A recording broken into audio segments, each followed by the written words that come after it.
The worst real estate decision a buyer can make in 2026 is the one that looks completely reasonable on paper.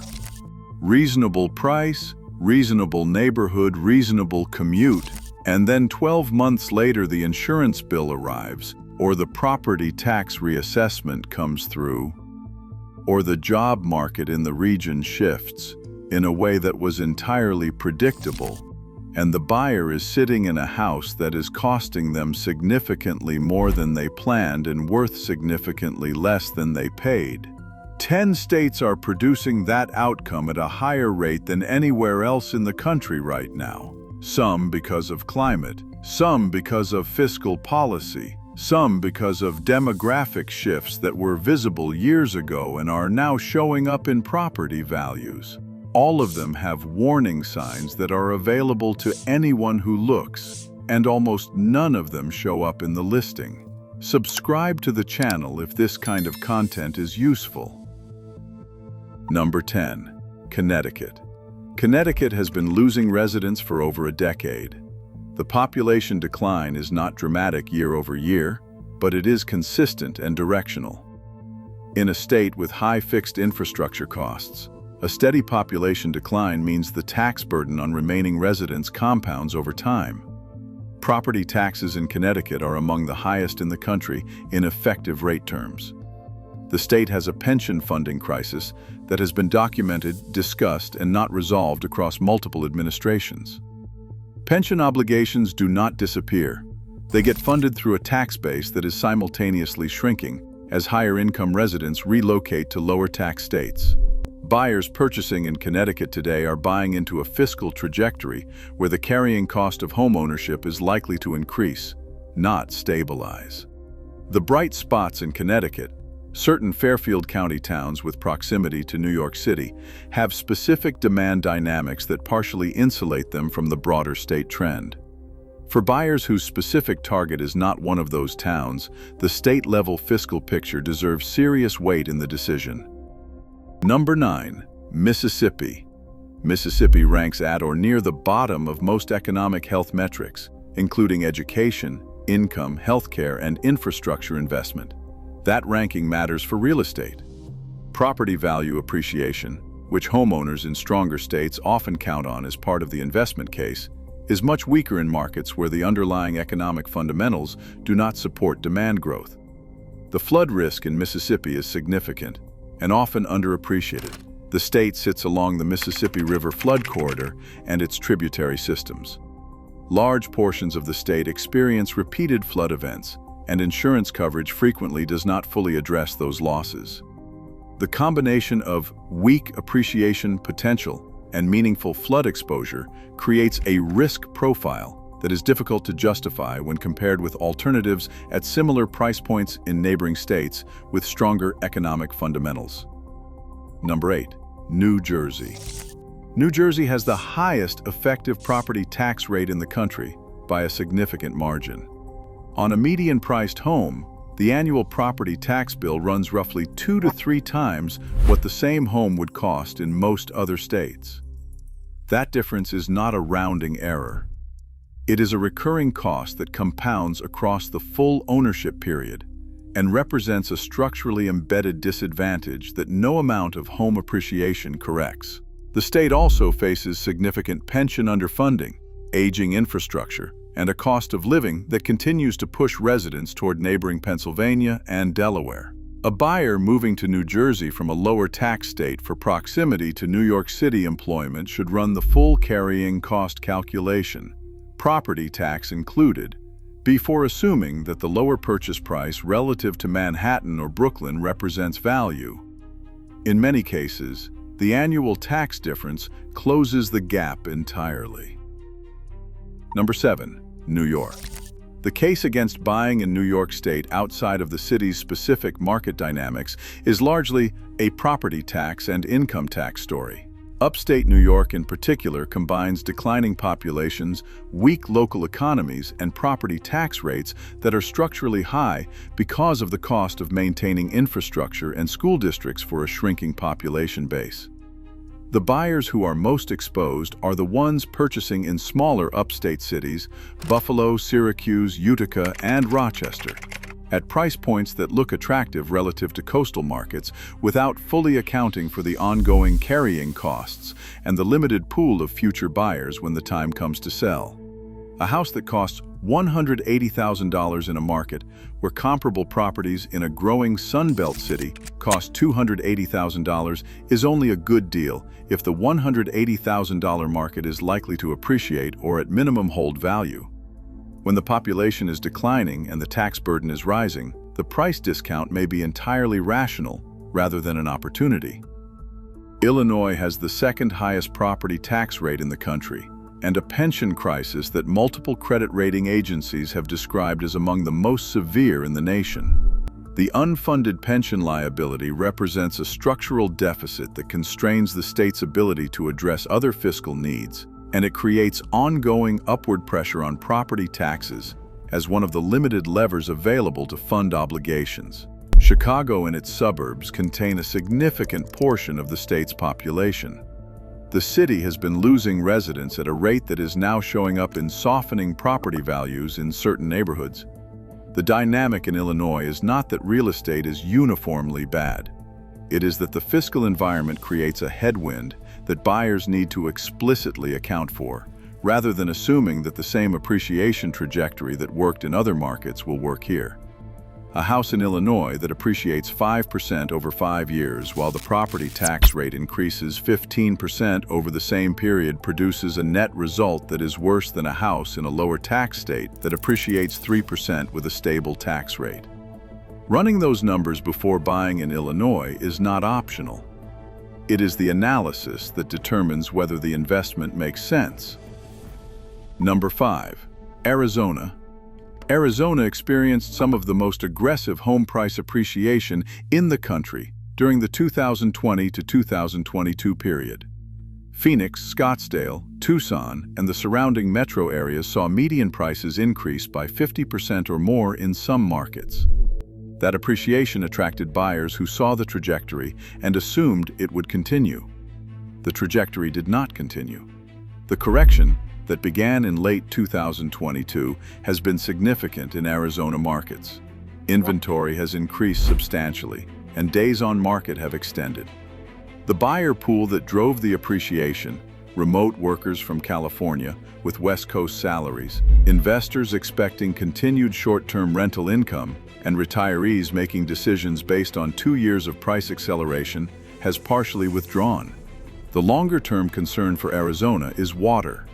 The Colorado River water allocation system that supports Arizona's water supply is under strain. It is documented, ongoing, and directly connected to continued growth in the Phoenix metro. Communities in the exurbs that were growing fastest during the boom are also the ones with the most uncertain long-term water security. Buyers purchasing in those areas are making a bet on a resource situation that has no clean resolution in sight. Number 4. Texas. Texas markets. This may surprise some people because the state is still growing, the economy is still strong, and the job market is genuinely one of the better ones in the country. The issue is not the state's overall direction.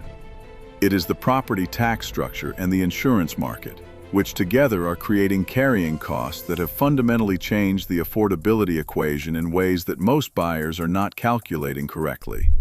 Texas has no state income tax. The trade-off is property tax rates that are among the highest in the country, typically running between 2 and 2.5% of assessed value annually. On a $400,000 home, that is $8,000 to $10,000 per year in property taxes before insurance. The insurance picture in Texas, particularly in coastal markets and in areas exposed to severe weather, has deteriorated significantly. Several carriers have raised rates substantially or reduced coverage availability following the freeze in 2021 and the repeated hurricane and storm damage events along the Gulf Coast. The buyer who runs the monthly payment calculation on a Texas home using the mortgage payment alone and ignores the property tax and insurance line items arrives at a number that is significantly lower than what they will actually pay. That gap, discovered after closing, is the source of a large number of Texas buyers' regret. Subscribe to support the channel if this breakdown is useful. Number 3. California. California's real estate market is one of the most bifurcated in the country. The markets in San Francisco, Los Angeles, and San Diego operate on demand and supply dynamics that are largely disconnected from what is happening to the California housing market as a whole. For buyers in those specific markets, with specific employment situations, the case for buying exists. For everyone else, buyers in the Central Valley, the Inland Empire, Sacramento, and the Central Coast, the value case is genuinely difficult to make in 2026. Property prices remain elevated in historical terms. The insurance market in California has collapsed in fire-exposed areas to a degree that rivals Florida. Multiple major carriers have stopped writing new policies in California fire risk zones, and the FAIR Plan, the state's insurer of last resort, has become the primary coverage option for a growing number of homeowners. The wildfire risk maps have expanded significantly. Areas that were considered moderate risk a decade ago are now high risk. Areas that were considered low risk are now moderate. Insurance availability in those reclassified areas has tightened in ways that are directly affecting property values. The state's fiscal situation, the deficit, the high income and capital gains taxes, continues to drive out-migration that removes buyers from the future pool. Number 2. Louisiana. Louisiana is the state where the carrying cost surprises hit hardest and earliest after closing. The combination of subsidence risk, flooding exposure, Formosan termite infestation, and an insurance market that has seen more carrier exits than almost any state outside Florida creates a financial environment where the ongoing cost of homeownership bears almost no relationship to the mortgage payment alone. The insurance situation in Louisiana has deteriorated steadily. Several major national carriers have exited the state. The Citizens equivalent, Louisiana's insurer of last resort, is handling a volume of policies it was never designed to accommodate. Buyers arriving from out of state with purchase decisions based on the sticker price of Louisiana homes are consistently shocked by the first insurance renewal, the first property tax reassessment, and in many cases the first major rainfall event that reveals drainage infrastructure inadequacies that a sunny day showing never suggested. The coastal parishes in the southern part of the state face coastal land loss risk that is not hypothetical. Louisiana is physically losing land area along its coastline at a documented rate. Communities that will become uninsurable and eventually uninhabitable are not all 50 years away from that outcome. Some are considerably closer. Buyers in the most vulnerable parishes are making a long-term commitment to a physical environment that is actively changing in ways that affect both the property's insurability and its resale value. Number 1. Florida.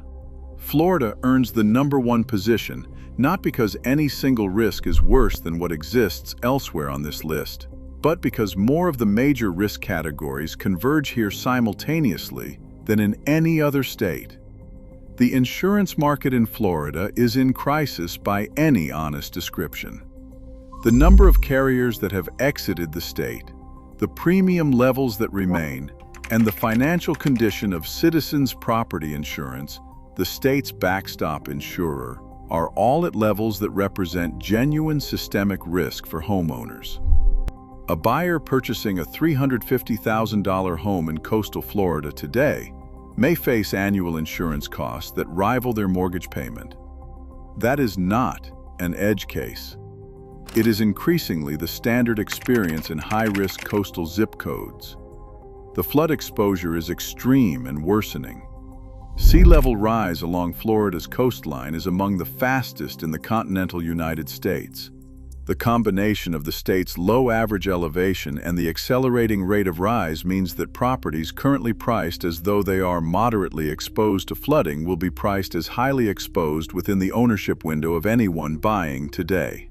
That repricing will show up in insurance costs first, and then in property values as the buyer pool for those properties contracts.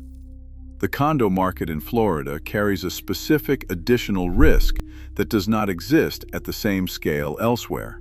New recertification requirements following the Surfside collapse have triggered special assessments in older buildings that are financially catastrophic for owners who bought at peak prices and now face six-figure assessment bills on top of a market where condo values in many buildings are declining. Selling means accepting a loss. Staying means absorbing assessment costs that were not in any pro forma calculation at the time of purchase.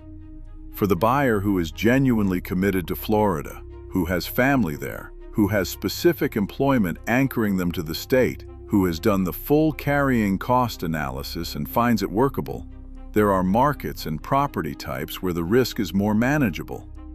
But the buyer who is choosing Florida primarily because the purchase price looks favorable compared to where they are coming from, is making a decision based on the wrong number. The purchase price is not the cost of owning a home in Florida in 2026. The purchase price plus insurance plus flood coverage plus potential assessments plus property taxes is that number, and that number changes everything. 10 states, different risks, different mechanisms, different timelines. The common thread is that the warning signs are visible before the purchase is made, the information is available, and the transaction structure creates no incentive for anyone being paid at closing to share it. Do the math before the offer, not after.